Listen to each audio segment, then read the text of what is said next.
Railway ஸ்டேஷன்ல ஒரு வயசான தாத்தா அவரோட பெட்டிகளை எப்படி சுமக்கிறதுன்னு தெரியாம தவிச்சுக்கிட்டு இருந்தாரு.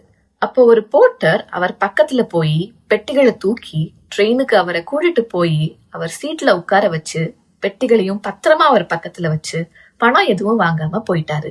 இந்த நிகழ்ச்சியை வெளியே கொண்டு வர எந்த ஸ்பாட்லைட்டும் இல்ல, எந்த பாராட்டும் இல்ல, வெறும் எளிய இறக்க செயல் மட்டும்தான். நான் இந்த பிராண்ட தான் வாங்குவேன், இந்த பிராண்ட ட்ரெஸ் தான் போடுவேன்னு சொல்லிட்டு தெரியும் உலகத்துல இந்த நிகழ்ச்சி ஒரு விஷயத்த தெளிவுபடுத்துது. உண்மையான தரம் லேபிள்ல சம்பந்தப்பட்டது இல்ல, உண்மையான செல்வம் நம்ம எந்த ட்ரெஸ்ஸ போடுறோங்கிறதுல இல்ல, அது நம்முடைய பண்புகள்ல தான் வெளிப்படுது. உண்மையான பணக்காரங்களை எப்படி கண்டுபிடிக்கிறது? திருப்பி எதையுமே தர முடியாதவங்களை அவங்க எப்படி ட்ரீட் பண்றாங்கன்னு பாருங்க. கோபம் வரும்போது அவங்க எப்படி பிஹேவ் பண்றாங்கன்னு பாருங்க. எதையுமே எதிர்பார்க்காம தங்கிட்ட உள்ளத தேவைன்னு வந்தவங்களுக்கு கொடுக்கறவங்க தான் பணக்காரங்க.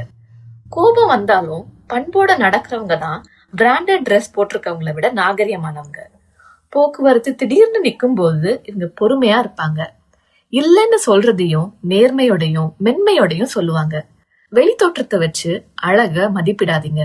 மனசுக்குள்ள ஆழமான வலிமையை வச்சிருக்கிற இவங்க தான் பேரழகர்கள். மிஸ்டேக்ஸ ஹேண்டில் பண்ற விதத்திலையும் இவங்க பிராண்டட் குணம் வெளிப்படுது. மன்னிப்பு கேட்க தயங்க மாட்டாங்க.